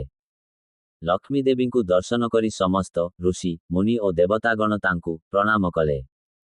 ଲକ୍ଷ୍ମୀ ଦେବୀ ଶ୍ରୀନିବାସଙ୍କୁ ପ୍ରଣାମ କରି ତାଙ୍କୁ ଆଲିଙ୍ଗନ କଲେ। ଶ୍ରୀନିବାସ ଲକ୍ଷ୍ମୀ ଦେବୀଙ୍କୁ କହିଲେ, ରାମ ଅବତାର ସମୟରେ ବେଦବତୀଙ୍କ ସହିତ ବିବାହ କରିବା ପାଇଁ ତୁମେ ମୋତେ କହିଥିଲ। ସେଇ ବେଦବତୀ ବର୍ତ୍ତମାନ ପଦ୍ମାବତୀ ରୂପେ ଜନ୍ମ ହୋଇଛନ୍ତି। ତୁମ ଉପସ୍ଥିତରେ ମୁଁ ପଦ୍ମାବତୀଙ୍କ ସହିତ ବିବାହ କରିବାକୁ ଚାହୁଁଛି। ଲକ୍ଷ୍ମୀ ଦେବୀ ପ୍ରସନ୍ନତାପୂର୍ବକ ସମ୍ମତି ପ୍ରଦାନ କଲେ। ଶ୍ରୀନିବାସ କୁବେରଙ୍କଠାରୁ ନ ନେଲେ। ସମସ୍ତ ଆଗନ୍ତୁକଙ୍କ ନିମନ୍ତେ ଭୋଜନ ବ୍ୟବସ୍ଥା କରିବା ପାଇଁ ଶ୍ରୀନିବାସ ବ୍ରହ୍ମାଜୀଙ୍କୁ କହିଲେ। ବ୍ରହ୍ମାଜୀ ଉତ୍ତର ଦେଲେ, ସ୍ୱାମୀ, ଏଠାରେ ଭୋଜନ ପ୍ରସ୍ତୁତି ନିମନ୍ତେ ଆବଶ୍ୟକ ସାମଗ୍ରୀ କିମ୍ବା ପାତ୍ର ଉପଲବ୍ଧ ନାହିଁ। ଶ୍ରୀନିବାସ କହିଲେ, ମୁଁ ବର୍ତ୍ତମାନ ସାଧାରଣ ମନୁଷ୍ୟ ରୂପେ ଅଛି, ତେଣୁ ବୈକୁଣ୍ଠରେ ଥିବା ନିଜ ଧନକୁ ଭୂଲୋକରେ ବ୍ୟବହାର କରିପାରିବି ନାହିଁ। ବ୍ରହ୍ମାଜୀ ପରାମର୍ଶ ଦେଲେ, ସ୍ୱାମୀ, ବିବାହ କିମ୍ବା ଗୃହ ନିର୍ମାଣ ସମୟରେ ଯଦି ଧନର ଅଭାବ ହୁଏ ତେବେ ସାଧାରଣ ମନୁଷ୍ୟ ନ ନିଅନ୍ତି। ସେହିପରି ଆପଣ ମଧ୍ୟ କୁବେରଙ୍କ ଠାରୁ ନ ନିଅନ୍ତୁ। ଶ୍ରୀନିବାସ ତାଙ୍କର କଥା ମାନିଲେ ଏବଂ କୁବେରଙ୍କୁ ଡକାଇ ବିବାହର ଖର୍ଚ୍ଚ ନିମନ୍ତେ ନ ମାଗିଲେ। କୁବେର କହିଲେ, ଏହା ହେଉଛି ଭୂଲୋକ, ଆପଣଙ୍କୁ ମୋତେ ଲିଖିତ ପତ୍ର ଦେବାକୁ ପଡ଼ିବ, ତେବେ ଯାଇ ମୁଁ ଆପଣଙ୍କୁ ଧନ ପ୍ରଦାନ କରିବି। ଶ୍ରୀନିବାସ ସହମତ ହେଲେ ଓ ଲେଖିଲେ, ନ ନେଉଥିବା ବ୍ୟକ୍ତି ଶ୍ରୀନିବାସ, ନ ଦେଉଥିବା ବ୍ୟକ୍ତି କୁବେର। କଳିଯୁଗର ବିଳମ୍ବ ନାମକ ବର୍ଷ ବୈଶାଖ ମାସ ଶୁକ୍ଳପକ୍ଷ ସପ୍ତମୀ ତିଥିରେ ମୁଁ ନିଜର ବିବାହ ନିମନ୍ତେ ଶ୍ରୀରାମ ମୁଦ୍ରାରେ ଲକ୍ଷ ମାଡଲ ସ୍ୱର୍ଣ୍ଣ ମୁଦ୍ରା ନ ନେଉଅଛି। ଏହି ଧନକୁ ମୂଳ ଓ ସୁଧ ସହିତ 1000 ବର୍ଷ ଭିତରେ ଫେରସ୍ତ ଦେବାର କଥା ଦେଉଛି। ଏହାର ସାକ୍ଷୀ ବ୍ରହ୍ମା, ରୁଦ୍ର ଓ ଏକ ଅଶ୍ୱତ୍ଥ ବୃକ୍ଷ ଅଟନ୍ତି। ଶ୍ରୀନିବାସ ଏହି ଲିଖିତ ପତ୍ର କୁବେରଙ୍କୁ ଦେଲେ। କୁବେର ଧନ ପ୍ରଦାନ କଲେ। ବ୍ରହ୍ମାଜୀ ସେହି ଧନରେ ଆବଶ୍ୟକ ସାମଗ୍ରୀ ମଗାଇ ଭୋଜନ ପ୍ରସ୍ତୁତ କଲେ। ଏହାପରେ ବ୍ରହ୍ମାଜୀ ଶ୍ରୀନିବାସଙ୍କୁ ପଚାରିଲେ, ହେ ଶ୍ରୀନିବାସ, ଏହି ଭୋଜନ କାହାକୁ ନୈବେଦ୍ୟ ଅର୍ପଣ କରିବାକୁ ହେବ? ଶ୍ରୀନିବାସ ଉତ୍ତର ଦେଲେ, ଅହୋବିଳ ନରସିଂହସ୍ୱାମୀଙ୍କୁ ନୈବେଦ୍ୟ ଅର୍ପଣ କର। ବ୍ରହ୍ମାଜୀ ନରସିଂହସ୍ୱାମୀଙ୍କୁ ପୂଜା କରି ନୈବେଦ୍ୟ ଅର୍ପଣ କଲେ ଏବଂ ଆଗନ୍ତୁକ ସମସ୍ତଙ୍କୁ ସେହି ପ୍ରସାଦ ବିତରଣ କଲେ। ଶ୍ରୀନିବାସଙ୍କର ନାରାୟଣପୁର ଆଗମନ। ଶ୍ରୀନିବାସଙ୍କର ମଙ୍ଗଳ ସ୍ନାନ ବିଭିନ୍ନ ସୁଗନ୍ଧିତ ଦ୍ରବ୍ୟ ଦ୍ୱାରା ସମ୍ପନ୍ନ କରାଗଲା। ତାଙ୍କୁ ସୁନ୍ଦର ବସ୍ତ୍ର ଓ ଆଭୂଷଣ ପିନ୍ଧାଇ ବରବେଶରେ ସଜ୍ଜିତ କଲେ। ଅପସରାଗଣ ନୃତ୍ୟ କଲେ, ଗନ୍ଧର୍ବମାନେ ଗାୟନ କଲେ, ଦେବତାଗଣ ପୁଷ୍ପବୃଷ୍ଟି କଲେ ଏବଂ ମୁନି ଋଷିଗଣ ବେଦପାଠ କଲେ।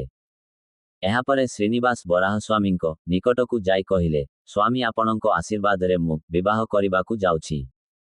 ଆପଣ କୃପାପୂର୍ବକ ଭୂଦେବୀଙ୍କ ସହିତ ମୋ ବିବାହରେ ଆସନ୍ତୁ। ବରାହସ୍ୱାମୀ ଉତ୍ତର ଦେଲେ, ମୋର ସେବିକା ବକୁଳା ତୁମ ବିବାହରେ ଆସିବ। ଶ୍ରୀନିବାସ ଉତ୍ତର ଦେଲେ, ମୁଁ ଆପଣଙ୍କ ଇଚ୍ଛାକୁ ଅସ୍ୱୀକାର କରିପାରିବି ନାହିଁ। ତାପରେ ସେ ସେଠାରୁ ଲକ୍ଷ୍ମୀ ଦେବୀଙ୍କ ସହିତ ଗରୁଡ଼ରେ ବସି ନାରାୟଣପୁର ଯିବା ମାର୍ଗରେ ସ୍ଥିତ ପଦ୍ମସରୋବର ତଟରେ ପହଞ୍ଚିଲେ। ପଦ୍ମସରୋବରରେ ଶୁକଦେବଙ୍କ ଆଶ୍ରମ ଥିଲା। ଶୁକଦେବ ଶ୍ରୀନିବାସଙ୍କ ନିକଟକୁ ଆସି ପ୍ରଣାମ କରି ପ୍ରାର୍ଥନା କଲେ, ହେ ବୈକୁଣ୍ଠପତି, କୃପାପୂର୍ବକ ମୋ ଆଶ୍ରମକୁ ଆସନ୍ତୁ ଏବଂ ମୋର ଆତିଥ୍ୟ ସ୍ୱୀକାର କରି ମୋ ଜୀବନକୁ ସାର୍ଥକ କରନ୍ତୁ। ଶ୍ରୀନିବାସ କହିଲେ, ମୁଁ ଏକା ନୁହେଁ, ମୋ ସହିତ ମୋର ପରିବାର ଓ ଅନୁଗାମୀ ଅଛନ୍ତି। ଶୁକଦେବ ଉତ୍ତର ଦେଇ କହିଲେ, ସ୍ୱାମୀ, ଯଦି ଆପଣ ସନ୍ତୁଷ୍ଟ ହୁଅନ୍ତି, ତେବେ 14 ଲୋକ ନିବାସୀ ସନ୍ତୁଷ୍ଟ ହୋଇଥାନ୍ତି। ତେଣୁ କୃପାପୂର୍ବକ ଆପଣ ମୋର ଆତିଥ୍ୟ ସ୍ୱୀକାର କରନ୍ତୁ। ଶ୍ରୀନିବାସ ତାଙ୍କର ପ୍ରାର୍ଥନା ସ୍ୱୀକାର କରି ଆଶ୍ରମକୁ ଆଗମନ କଲେ। ଶୁକଦେବ ପଦ୍ମସରୋବରରେ ସ୍ନାନ କରି ସ୍ୱାଦିଷ୍ଟ ଭୋଜନ ପ୍ରସ୍ତୁତ କଲେ ଏବଂ ଲକ୍ଷ୍ମୀ ଦେବୀ ତଥା ଶ୍ରୀନିବାସଙ୍କୁ ଅର୍ପଣ କଲେ। ଲକ୍ଷ୍ମୀ ଦେବୀ ଓ ଶ୍ରୀନିବାସ ଏହି ଭୋଗ ଗ୍ରହଣ କରି ନାରାୟଣପୁର ଅଭିମୁଖେ ଯାତ୍ରା କଲେ। ପଦ୍ମାବତୀ ଦେବୀ ଓ ଶ୍ରୀନିବାସଙ୍କ ବିବାହ। ଲକ୍ଷ୍ମୀ ଦେବୀ ଓ ଶ୍ରୀନିବାସଙ୍କ ନାରାୟଣପୁରରେ ଆଗମନର ସୂଚନା ପାଇବା ମାତ୍ରେ ତୋଣ୍ଡମାନ ନିଜ ପତ୍ନୀ ଓ ବ୍ରାହ୍ମଣମାନଙ୍କ ସହିତ ତାଙ୍କୁ ସ୍ୱାଗତ କରିବା ପାଇଁ ପହଞ୍ଚିଲେ। ସେ ଶ୍ରୀନିବାସଙ୍କୁ ପ୍ରଣାମ କରି ତାଙ୍କୁ ଅଭିନନ୍ଦନ କଲେ। ତୋଣ୍ଡମାନଙ୍କ ପତ୍ନୀ ଶ୍ରୀନିବାସଙ୍କୁ ଦୃଷ୍ଟି ନ ଲାଗିବା ପାଇଁ ତାଙ୍କର ଆରତି କଲେ। ତୋଣ୍ଡମାନ ଶ୍ରୀନିବାସଙ୍କୁ ନେଇ ଆକାଶରାଜଙ୍କ ମହଲରେ ପ୍ରବେଶ କରି ତାଙ୍କୁ ଏକ ସ୍ୱର୍ଣ୍ଣ ସିଂହାସନ ଉପରେ ବିରାଜମାନ କଲେ। ଆକାଶରାଜ ଶ୍ରୀନିବାସଙ୍କ ଚରଣରେ ପ୍ରଣାମ କଲେ। ଧରଣୀ ଦେବୀ ସ୍ୱାମୀ ପୁଷ୍କରିଣୀର ଜଳରେ ଶ୍ରୀନିବାସଙ୍କ ଚରଣ ଅଭିଷେକ କଲେ ଏବଂ ଆକାଶରାଜ ସ୍ୱୟଂ ତାଙ୍କର ଚରଣ ଅଭିଷେକ କରି ଜଳ ମସ୍ତକରେ ସିଞ୍ଚନ କଲେ। ସେହି ଚରଣାଭିଷେକ ଜଳକୁ ସେ ତାଙ୍କର ପରିବାରର ସଦସ୍ୟ, ସେବକବୃନ୍ଦ, ଗୋଶାଳା, ହାତୀଶାଳା, ଅଶ୍ଵଶାଳା, ଖଜଣା ଗୃହ, ବସ୍ତ୍ରଶାଳା ଉପରେ ମଧ୍ୟ ସିଞ୍ଚନ କରି କହିଲେ, ଶ୍ରୀନିବାସଙ୍କ ଚରଣୋଦକରେ ଆଜି ମୋର ରାଜ୍ୟ, ପରିବାର, ପିତୃଦେବତା ଓ ସମ୍ପତ୍ତି ସବୁକିଛି ପବିତ୍ର ହୋଇଯାଇଛି। ଏହାପରେ ବୃହସ୍ପତି ଶ୍ରୀନିବାସଙ୍କୁ କହିଲେ, ଅତ୍ରି ମହର୍ଷିଙ୍କ ଗୋତ୍ରରେ ଜାତ ସୁଧୀରଙ୍କର ଅଣନାତୁଣୀ ଓ ସୁଧର୍ମଙ୍କର ନାତୁଣୀ ତଥା ଆକାଶରାଜଙ୍କ କନ୍ୟା ପଦ୍ମାବତୀଙ୍କୁ ଆପଣ ପତ୍ନୀ ରୂପେ ସ୍ୱୀକାର କରନ୍ତୁ। ବଶିଷ୍ଠ ମୁନି ଶ୍ରୀନିବାସଙ୍କ ପକ୍ଷରୁ ଉତ୍ତର ଦେଲେ, ବଶିଷ୍ଠ ଗୋତ୍ରରେ ଜାତ ଜୟାତିଙ୍କର ଅଣନାତି ତେଜସ୍ୱୀ ସୁରସେନଙ୍କ ନାତି ତଥା ବସୁଦେବଙ୍କ ପୁତ୍ର ଶ୍ରୀନିବାସ ଆପଣଙ୍କ ପଦ୍ମାବତୀ ଦେବୀଙ୍କୁ ପତ୍ନୀ ରୂପେ ସ୍ୱୀକାର କରିବେ। ଆକାଶରାଜ ଶ୍ରୀନିବାସଙ୍କୁ ପ୍ରାର୍ଥନା କଲେ, ହେ ପୁରୁଷୋତ୍ତମ, ମୁଁ ମୋର କନ୍ୟାକୁ ଆପଣଙ୍କୁ ଅର୍ପଣ କରୁଛି, କୃପାପୂର୍ବକ ତାକୁ ସ୍ୱୀକାର କରନ୍ତୁ। ସେ ପଦ୍ମାବତୀ ଦେବୀଙ୍କୁ ଶ୍ରୀନିବାସଙ୍କର ଦକ୍ଷିଣ ହସ୍ତରେ ଅର୍ପଣ କଲେ। ବିବାହ ସମୟରେ ବଶିଷ୍ଠ ମୁନି ବୈଦିକ ମନ୍ତ୍ରପାଠ ଓ ପବିତ୍ର ମନ୍ତ୍ରୋଚ୍ଚାରଣ କରିବା ମଧ୍ୟରେ ଶ୍ରୀନିବାସ ପଦ୍ମାବତୀ ଦେବୀଙ୍କ କଣ୍ଠରେ ମଙ୍ଗଳସୂତ୍ର ପିନ୍ଧାଇଲେ। ସେତେବେଳେ ବ୍ରାହ୍ମଣ ସ୍ତ୍ରୀମାନେ ପଦ୍ମାବତୀ ଦେବୀଙ୍କୁ ଆଶୀର୍ବାଦ ପ୍ରଦାନ କଲେ, ହେ ଦେବୀ, ସାବିତ୍ରୀଙ୍କ ସଦୃଶ ଅନେକ ପୁତ୍ରଙ୍କ ଜନନୀ ହେବା ସହିତ ସମସ୍ତ ଲୋକର ମାତା ହୁଅ ଏବଂ ସମସ୍ତଙ୍କ ନିମନ୍ତେ କଲ୍ୟାଣକାରୀ ହୁଅ। ନାରାୟଣପୁର ଯେଉଁଠାରେ ପଦ୍ମାବତୀ ଦେବୀ ଓ ଶ୍ରୀନିବାସଙ୍କ ବିବାହ ହୋଇଥିଲା, ସେଠାରେ ବର୍ତ୍ତମାନ ପଦ୍ମାବତୀ ଦେବୀ ଓ ଶ୍ରୀନିବାସଙ୍କ ମନ୍ଦିର ରହିଛି, ଯାହା ତିରୁପତିରୁ 40 କିଲୋମିଟର ଦୂରରେ ଅବସ୍ଥିତ। ବିବାହ ଉପଲକ୍ଷେ ଆକାଶରାଜ କୋଟି କୋଟି ସଂଖ୍ୟକ ଗାଈ, ଘୋଡ଼ା, ବସ୍ତ୍ର, ଆଭୂଷଣ ଓ ଧନ ବ୍ରାହ୍ମଣମାନଙ୍କୁ ଦାନ କଲେ। ସେ ଶ୍ରୀନିବାସଙ୍କୁ ଯୌତୁକ ରୂପେ ସ୍ୱର୍ଣ୍ଣର ଶତଭାର ମୁକୁଟ, କଣ୍ଠାଭରଣ, ମଣିମୟ ଆଭୂଷଣ, ଦୁଇଭୁଜ ନିମନ୍ତେ ନାଗାଭରଣ, ମୁଦ୍ରିକା, ସୁବର୍ଣ୍ଣ ଅଣ୍ଟାସୂତା ଓ ରତ୍ନରଞ୍ଜିତ ହାର ଉପହାର ପ୍ରଦାନ କରିଥିଲେ। ବିବାହ ପରେ ସମସ୍ତେ ଶ୍ରୀନିବାସ ଓ ପଦ୍ମାବତୀଙ୍କ ସହିତ ଭବ୍ୟ ଭୋଜିରେ ଭାଗ ନେଲେ। ଏହି ଉତ୍ସବ 4 ଦିନ ପର୍ଯ୍ୟନ୍ତ ଚାଲିଲା। ପଞ୍ଚମ ଦିବସରେ ଶ୍ରୀନିବାସ ପଦ୍ମାବତୀ ଦେବୀଙ୍କ ସହିତ ଗରୁଡ଼ରେ ଆରୋହଣ କରି ସୁବର୍ଣ୍ଣମୁଖାରୀ ନଦୀତଟ ସ୍ଥିତ ଅଗସ୍ତ୍ୟମୁନିଙ୍କ ଆଶ୍ରମରେ ପହଞ୍ଚିଲେ। ଆକାଶରାଜ ପଦ୍ମାବତୀ ଦେବୀଙ୍କ ବିଚ୍ଛେଦରେ ଦୁଃଖିତ ଥିଲେ। ବିବାହ ପରେ ସେ ତାଙ୍କର ସେବା ପାଇଁ ଶହ ଶହ ଦାସୀ, ଭୋଜନ ସାମଗ୍ରୀ ଓ ସେବକଙ୍କ ସହିତ ଅଗସ୍ତ୍ୟମୁନିଙ୍କ ଆଶ୍ରମକୁ ପଠାଇଲେ। ସେ ସ୍ୱୟଂ ସେଠାକୁ ଆସି ପଦ୍ମାବତୀ ଦେବୀ ଓ ଶ୍ରୀନିବାସଙ୍କୁ ଭେଟିଲେ। ଶ୍ରୀନିବାସ ଆକାଶରାଜଙ୍କୁ କହିଲେ, ଆପଣ ମୋର ଗୁରୁତୁଲ୍ୟ, ଆପଣଙ୍କର କୌଣସି ଇଚ୍ଛା ରହିଛି କୁହନ୍ତୁ, ଯାହା ମୁଁ ପୂରଣ କରିପାରିବି। ଆକାଶରାଜ ବିନତି କଲେ, ହେ କୃଷ୍ଣ, ମୋତେ ଓ ମୋ ପରିବାରକୁ ଭକ୍ତିର ବରଦାନ ପ୍ରଦାନ କରନ୍ତୁ। ଶ୍ରୀନିବାସ ତାଙ୍କୁ ଆଶୀର୍ବାଦ ପ୍ରଦାନ କଲେ। ଏଥିସହିତ ଶ୍ରୀନିବାସ ନିଜେ ପିନ୍ଧିଥିବା ରେଶମ ବସ୍ତ୍ରକୁ ତାଙ୍କର ଶାଳକ ବସୁଦାସଙ୍କୁ ଉପହାର ଦେଲେ। ଆକାଶରାଜ ପଦ୍ମାବତୀ ଦେବୀଙ୍କୁ କହିଲେ, ପୁତ୍ରୀ, ମୁଁ ବର୍ତ୍ତମାନ ଯାଉଛି। ଶ୍ରୀନିବାସଙ୍କ ସେବା କରି ନିଜର ଜୀବନ ସାର୍ଥକ କର। ଏହାପରେ ସେ ନାରାୟଣପୁର ଫେରିଗଲେ। ଶ୍ରୀନିବାସ ଦେବଗଣ ଓ ମୁନିଗଣଙ୍କୁ କହିଲେ, ମୁଁ ଆଗାମୀ 6 ମାସ ପର୍ଯ୍ୟନ୍ତ ଅଗସ୍ତ୍ୟମୁନିଙ୍କ ଆଶ୍ରମରେ ରହିବି। ଆପଣ ସମସ୍ତେ ନିଜ ନିଜ ଲୋକକୁ ପ୍ରତ୍ୟାବର୍ତ୍ତନ କରନ୍ତୁ। ତାଙ୍କ କଥାକୁ ଅସ୍ୱୀକାର କରିନପାରି ସମସ୍ତେ ଶ୍ରୀନିବାସ, ପଦ୍ମାବତୀ ଦେବୀ ଓ ଲକ୍ଷ୍ମୀ ଦେବୀଙ୍କୁ ପରିକ୍ରମା କରି ପ୍ରଣାମ କଲେ ଏବଂ ସେଠାରୁ ଫେରିଗଲେ। ଲକ୍ଷ୍ମୀ ଦେବୀ ଶ୍ରୀନିବାସଙ୍କ ଅନୁମତି ପ୍ରାପ୍ତ ହୋଇ କରବୀରପୁର, କୋଲ୍ହାପୁର ପ୍ରତ୍ୟାବର୍ତ୍ତନ କଲେ। ଆକାଶରାଜଙ୍କର ଶରୀର ତ୍ୟାଗ। ଶ୍ରୀନିବାସ ଅଗସ୍ତ୍ୟମୁନିଙ୍କ ଆଶ୍ରମରେ ଅବସ୍ଥାନ କରୁଥିବା ସମୟରେ ଆକାଶରାଜଙ୍କ ସ୍ୱାସ୍ଥ୍ୟ ଦୁର୍ବଳ ହେବାକୁ ଲାଗିଲା। ସେ ଶରୀର ତ୍ୟାଗ ସମୟରେ ପଦ୍ମାବତୀ ଦେବୀ ଓ ଶ୍ରୀନିବାସଙ୍କୁ ଦେଖିବାକୁ ଇଚ୍ଛା କଲେ ଏବଂ ସେମାନଙ୍କୁ ଆଣିବା ପାଇଁ ଜଣେ ଦୂତ ପଠାଇଲେ। ଦୂତ ପଦ୍ମାବତୀ ଦେବୀଙ୍କୁ ପ୍ରଣାମ ଜଣାଇ କହିଲେ, ଆକାଶରାଜ ଗମ୍ଭୀର ଭାବେ ଅସୁସ୍ଥ ଅଛନ୍ତି ଓ ଆପଣଙ୍କୁ ଦେଖିବାକୁ ଚାହୁଁଛନ୍ତି। ଏହା ଶୁଣିବା ମାତ୍ରେ ହିଁ ପଦ୍ମାବତୀ ଦେବୀ ମୂର୍ଚ୍ଛିତ ହୋଇ ଭୂମିରେ ପଡ଼ିଗଲେ। ଅଗସ୍ତ୍ୟମୁନିଙ୍କର ପତ୍ନୀଙ୍କ ସେବାରେ ପଦ୍ମାବତୀ ଦେବୀ ସଚେତନ ହେଲେ। ଆକାଶରାଜଙ୍କର ଶରୀର ଅସୁସ୍ଥ ଖବର ଶୁଣି ଶ୍ରୀନିବାସ ମଧ୍ୟ ଦୁଃଖିତ ହେଲେ। ସମସ୍ତେ ନାରାୟଣପୁରେ ପହଞ୍ଚି ଆକାଶରାଜଙ୍କୁ ଭେଟିଲେ। ଶ୍ରୀନିବାସ ଭାବୁକ ହୋଇ କହିଲେ, ହେ ରାଜନ, ଆପଣ ପୁତ୍ର ବସୁଦାସ, ପୁତ୍ରୀ ପଦ୍ମାବତୀ ଦେବୀ, ବୀରଭ୍ରାତା ତୋଣ୍ଡମାନ, ସାମନ୍ତ ରାଜା ଓ ରାଜ୍ୟସମୂହ ତଥା ନିଜ ଶରୀରକୁ ମଧ୍ୟ ଛାଡ଼ି ଯାଉଛନ୍ତି। ଆପଣ ହିଁ ଆମର ପିତାମାତା ଅଟନ୍ତି। ଆପଣଙ୍କ ବିନା ଆମେ ଅନାଥ ହୋଇଯିବୁ। ଆମକୁ ଆଉ ଆପଣଙ୍କର ସାକ୍ଷାତ ଦର୍ଶନ ହୋଇପାରିବ ନାହିଁ। ଆକାଶରାଜ ଉତ୍ତର ଦେଲେ, ହେ ଶ୍ରୀନିବାସ, ଯଦିଓ ଆପଣ ସମସ୍ତଙ୍କର ବନ୍ଧୁ, କିନ୍ତୁ ସୌଭାଗ୍ୟବଶତଃ ଆମେ ଆପଣଙ୍କ ସହିତ ପ୍ରତ୍ୟକ୍ଷ ସମ୍ବନ୍ଧ ସ୍ଥାପନ କରିପାରିଛୁ। ଆପଣ ଆମର ବନ୍ଧୁ ହୋଇଛନ୍ତି, ତଦ୍ୱାରା ଆମ ସମସ୍ତଙ୍କର ଜନ୍ମ ସଫଳ ହୋଇଯାଇଅଛି। ମୁଁ ବ୍ରହ୍ମଲୋକ ଯିବା ପରେ ମୋର ପୁତ୍ର ବସୁଦାସ ଓ ଭ୍ରାତା ତୋଣ୍ଡମାନର ସୁରକ୍ଷାର ଭାର ଆପଣଙ୍କ ଉପରେ ଛାଡୁଛି। ଏହା କହି ଆକାଶରାଜ ପ୍ରାଣ ତ୍ୟାଗ କଲେ ଏବଂ ତାଙ୍କ ନିମନ୍ତେ ବ୍ରହ୍ମଲୋକରୁ ଆସିଥିବା ଏକ ବିମାନରେ ବ୍ରହ୍ମଲୋକ ଗମନ କଲେ। ବସୁଦାସ ବଶିଷ୍ଠ, ଅଗସ୍ତୀ, ଅତ୍ରି, ଭରଦ୍ୱାଜ ଆଦି ମୁନିଗଣଙ୍କ ନିର୍ଦ୍ଦେଶନାରେ ଆକାଶରାଜଙ୍କର ଅନ୍ତେଷ୍ଟି ସମାପନ କଲେ। ଏହାପରେ ଶ୍ରୀନିବାସ ଓ ପଦ୍ମାବତୀ ଦେବୀ ଅଗସ୍ତ୍ୟମୁନିଙ୍କ ଆଶ୍ରମକୁ ଫେରିଆସିଲେ। ରାଜ୍ୟ ନିମନ୍ତେ ତୋଣ୍ଡମାନ ଓ ବସୁଦାସଙ୍କ ମଧ୍ୟରେ ଯୁଦ୍ଧ। ଆକାଶରାଜ ଦେହ ତ୍ୟାଗ କରିବା ପରେ ତୋଣ୍ଡମାନ ବସୁଦାସଙ୍କୁ କହିଲେ, ବଡ଼ ଭାଇ ଚଳିଗଲା ପରେ ସାନ ଭାଇ ରାଜ୍ୟର ଅଧିକାରୀ ହୁଅନ୍ତି, ତେଣୁ ଏହି ରାଜ୍ୟର ରାଜା ହେବାର ଅଧିକାର ମୋର ରହିଛି। ବସୁଦାସ କହିଲେ, ପିତାଙ୍କର ରାଜ୍ୟ ପୁତ୍ରକୁ ମିଳେ, ତେଣୁ ଏହି ରାଜ୍ୟର ଅଧିକାର ମୋର ହେବ। ଏଭଳି ଦୁହେଁ ରାଜ୍ୟ ପାଇଁ ବିବାଦ କରି ଯୁଦ୍ଧ ପାଇଁ ପ୍ରସ୍ତୁତ ହେଲେ। ଯୁଦ୍ଧରେ ସାହାଯ୍ୟ ପାଇଁ ବସୁଦାସ ଓ ତୋଣ୍ଡମାନ ଦୁହେଁ ଶ୍ରୀନିବାସଙ୍କୁ ଅନୁରୋଧ କଲେ। ଶ୍ରୀନିବାସ ଏକାନ୍ତରେ ପଦ୍ମାବତୀ ଦେବୀଙ୍କୁ ପଚାରିଲେ, ମୁଁ କାହାକୁ ସାହାଯ୍ୟ କରିବି? ପଦ୍ମାବତୀ ଦେବୀ ଉତ୍ତର ଦେଇ କହିଲେ, ତୋଣ୍ଡମାନ ସାହସୀ ଏବଂ ଯୁଦ୍ଧରେ ଅନୁଭବୀ, ବସୁଦାସ ଯୁଦ୍ଧରେ ଅନଭିଜ୍ଞ ଓ ପିତା ବିହୀନ, ତେଣୁ ଆପଣ ବସୁଦାସଙ୍କୁ ସାହାଯ୍ୟ କରନ୍ତୁ। ଶ୍ରୀନିବାସ ତୋଣ୍ଡମାନଙ୍କୁ ତାଙ୍କର ଶଙ୍ଖ ଓ ଚକ୍ର ପ୍ରଦାନ କଲେ ଏବଂ ବସୁଦାସଙ୍କୁ ଯୁଦ୍ଧରେ ସାହାଯ୍ୟ କରିବାକୁ ପ୍ରତିଶ୍ରୁତି ଦେଲେ। ଯୁଦ୍ଧ ଆରମ୍ଭ ହେଲା। ବସୁଦାସ 10ଟି ବାଣରେ ତୋଣ୍ଡମାନଙ୍କୁ ଆହତ କଲେ। କ୍ରୋଧରେ ତୋଣ୍ଡମାନ ବସୁଦାସଙ୍କୁ ଛାଡ଼ି ଶ୍ରୀନିବାସଙ୍କ ସହିତ ଯୁଦ୍ଧ ପାଇଁ ପ୍ରସ୍ତୁତ ହେଲେ। ଶ୍ରୀନିବାସ ତୋଣ୍ଡମାନଙ୍କୁ ଆହତ କରି ତାଙ୍କର ସାରଥୀଙ୍କୁ ବିନାଶ କଲେ ଏବଂ ତାଙ୍କର ରଥକୁ ଧ୍ୱଂସ କରିଦେଲେ।